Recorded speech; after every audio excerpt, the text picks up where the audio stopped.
up with two parents who were lawyers. Yay! Yay, right? I don't know if you know what it's like to grow up with two lawyers, but I didn't go to law school. My parents told me if I ever went to law school, they'd let the debt suffocate me like a $300,000 pillow, and I want to die. Just not yet. It's Wednesday. We have some time. It's gonna get darker from here.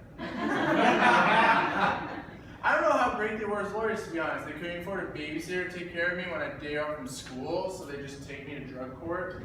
That's not the joke. And I would just sit there, and the cop would come up to me and he would say, "Son, what are you doing here?" And I was like, "Oh, I'm here for my mom." He'd say, "Oh, I'm so sorry. I didn't know she was a junkie." It's like, "No! You're so dumb. This is why you're a cop." I can make that joke on white. He's not going to shoot me. I'm trying to be light to an issue on that one, but it didn't work. So, the other thing about having parents as lawyers is that sometimes they want to write up a contract. So, like, I wanted to play football for the longest time, and I begged them, and they made me write a contract for it. And I don't know if you've ever written a contract with lawyers. They think of a lot of things. A lot. First was like the basics, like keep your grades up, you know, do your chores. And then the last one was don't get a concussion. You guys have ever played football before? It's really hard to not get a concussion, because not only are there people on the field trying to give you a concussion, the people on the sidelines, like when they're congratulating you, they congratulate you by smacking you on the head, which can give you a concussion. Yeah. But I thought having parents as lawyers that I could get out of any jam. And then I got busted for dealing weed. I went up to my mom. I was like, "Mom, you gotta help me out, please." And she said, "Matt, we're prosecutors. We signed the warrant. You were dealing out of our house. Weed was taking over the living room. It smelled like a skunk. And I wore a wire to dinner when you said, and I quote, 'I want to be the El Chapo of New Jersey.'" And I told her, "Well, how'd you expect me to pay for law school?" But I grew up in New Jersey. Specifically, I grew up in Secaucus, New Jersey. We are famous for our train station. Yeah, thanks for that. It is named after a senator. His name is Frank Lautenberg. And Frank really, really loved public transportation. So much so that when Frank died, he asked them to put his body on a train and send it through his own train station as like a last sort of thing. And I sort of have some questions, just like, did they put him on the quiet car? It's only right. And then how do you communicate that with commuters? Because like New Jersey Transit commuters are some of the most vicious people I've ever met. And all I can think about is just the announcer like, "Good morning, New Jersey Transit riders. We're experiencing inconvenience delays due to the funeral of Frank Lautenberg. We apologize for inconvenience. Thank you for riding New Jersey Transit." And you have like the family, and they're like, "Oh, Frank, we're so sorry that you had to go, but this was your last will." And then you have like the commuters, and they're like, "Are you fucking kidding me? The day of all fucking days, I gotta go to work, and this guy's on, he's got his whole fucking train. My cousin Vinny died a week ago, you don't see me putting his fucking body on the train, come on!" That's my New Jersey. I worked at KFC for a summer, and no one ever goes to work in fast food at like the peak of their lives. It's a very low point. And it was for me. And I walk in, and I got interviewed right on the spot. And the manager, she says to me, "Matt, can you be happy? Can you be polite to the customer? Do you know how to fry chicken?" And I said, "I'm depressed. I hate social interaction at all costs. And I know how to microwave pizza." She said, "You're hired." Okay. So we get like 2 weeks into this job, and I'm having a really rough time. I cannot fold the boxes to save my life. Yeah, that is a lot harder than you think. I did not know how to work the cash register. That was a whole other thing. And then I kept saying, welcome to Popeyes every time. So my manager, she pulls me off to the side. She says, Matt, are you a virgin? What? She says, are you a virgin? It's like, I don't get what's going on here. She says, okay. Do you know the difference between loving and fucking? What? She says, okay, let me spell it out for you. So, when you love someone, you pillow talk them, you make them feel good, you give them massages, all right? When you fuck someone, it's a transaction, wham, bam, big man, in and out. I was like, okay, you've cleared that up. She says, when we're in a lunch rush, I need you to fuck the customer. Get him in, get him out. Wham, bam, thank you, ma'am. When we're outside the lunch rush, massage them, make them feel good, offer those 3 cookies for $1.25. I was like, that's a hell of a metaphor, but we'll try it. And I kept getting my wires crossed. So I was outside the lunch rush, so I was trying to love the customer. So I was reading off the order and I was saying, well, you ordered a 3-piece side macaroni and cheese. Would you like a hand job with that? I looked at my manager, I was like, ah, she was like, then I was in a lunch rush and I was trying to fuck the customer. So, yeah, the woman, I was dealing with another customer and a guy comes up to me and says, sir, you forgot the spork in my bag. And I said, bitch, I don't love you. Looked at my manager again, her face in her hands. And meanwhile, I've had a coworker just sort of eyeing me up, watching this entire situation unfold. And she just quickly walks by, stops, eyes me up, and she says, you're definitely a virgin. And it's like, is it that obvious? Is it? I have no real good transition for this one. So. My friend texted me one time, pussy tastes like Chipotle. Yeah. Watch me walk this tightrope. So, I was confused. I was like, is this good or is this bad? Is it better than if he texted me Taco Bell? And then I just kind of got distracted and I was like, well, what if fast food slogans were describing genitalia? And so you get into this whole situation where, International House of Pancakes or burgers, depending on what it is. Come hungry, leave happy. Quiznos, toasty. We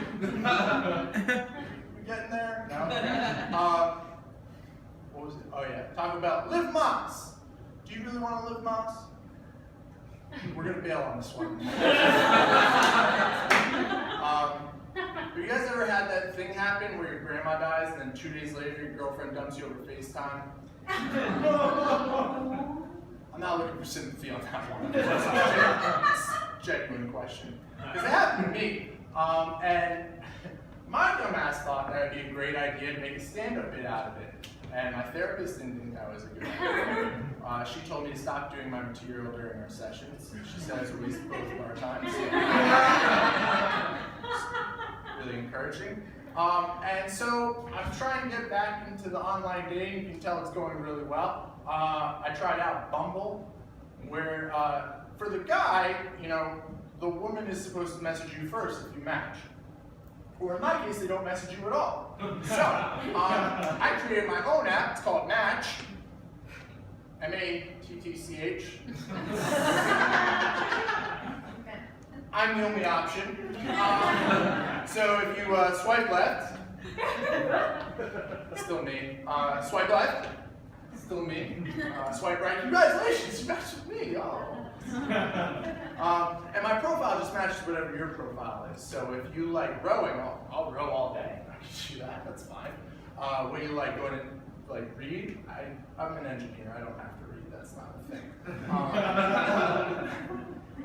When you like Krav Maga, was that organic? No, I know it's mixed martial arts, please kick my ass.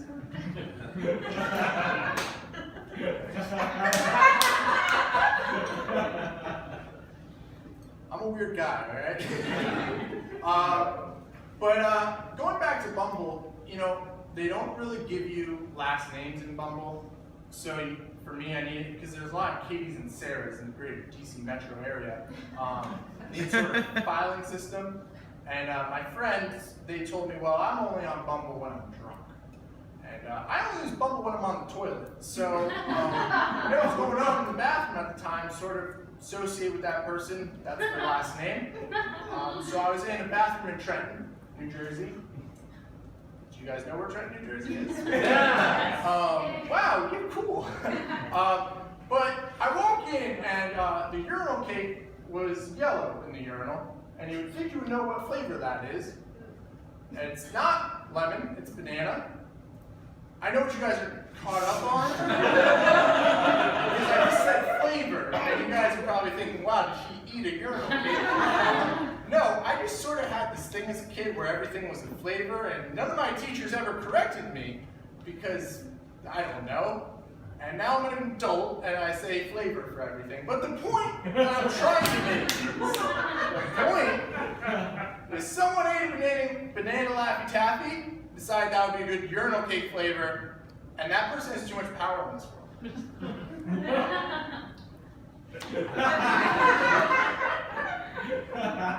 Great.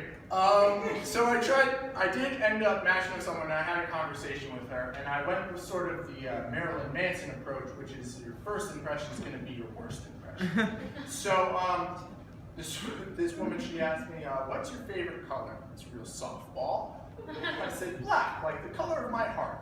And she didn't respond for 10 days, 10 whole days, I counted. And what I like to imagine is she went off and sort of like saw her other options. She was like, there's got to be something better out there. This can't be it. There wasn't, because she came back 10 days later. She gave me another message, completely changed the subject. Just gave me another chance. She said, what are you doing right now?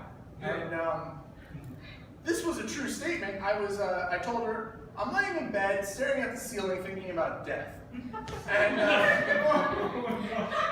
it's been 40 days. I'm still holding out. I think she'll be back. But, you know, wow, this was an easy transition before. Oh yeah, let's talk about depression. So, like I said, I'm depressed. I take antidepressants, and the worst thing that people have ever told me is, Matt, I don't think you need to take pills. You should just go outside, go for a run, get some sun.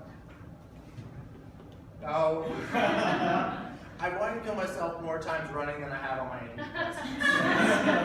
So that doesn't work. Also, the side effects of my pills are way like less severe than the side effects of running. Like my pills are like, you know, dry mouth, dizzy, you know, maybe I feel a little tingly. Side effects of running are like dehydration, broken bones, and death. Side note, you guys remember the first guy to run a marathon died, right? We still do that. People are still like, yeah, let's do that. And that guy, like, he was back in Greece and he was like, all right, guys, I'm going to deliver this letter. He's like, you want a horse? He's like, nah, I'm running. Student be legends, man. He is a legend, he's dead. But the point being that, like, if you're a good runner, that's like at least 3 hours to kill yourself. And there's so many faster ways. I tried to warn you. All right, I'll finish up. So I'm moving to Dallas in like a couple weeks. And yay, no. And the worst question I'm going to hear, and I know I'm going to hear it, is, Matt, what do you do at your new job? What's your day in, day out? Because do you care what I do for a living? Yeah, that's what I thought. But I like the depression though. Okay, good. And so my friend asked me that question recently, and I decided to fuck with him. And so I said to him, well, I get into the office, get into my cube around 9 a.m., and I pull my pants down, and I stick my dick in the CD drive of my computer, and I just moan for 8 hours.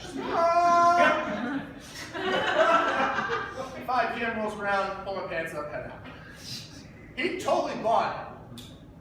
Yeah, he totally thought we had CD drives in our computers still. It's 2018, we have USB drives. My dick is tight. That's my time.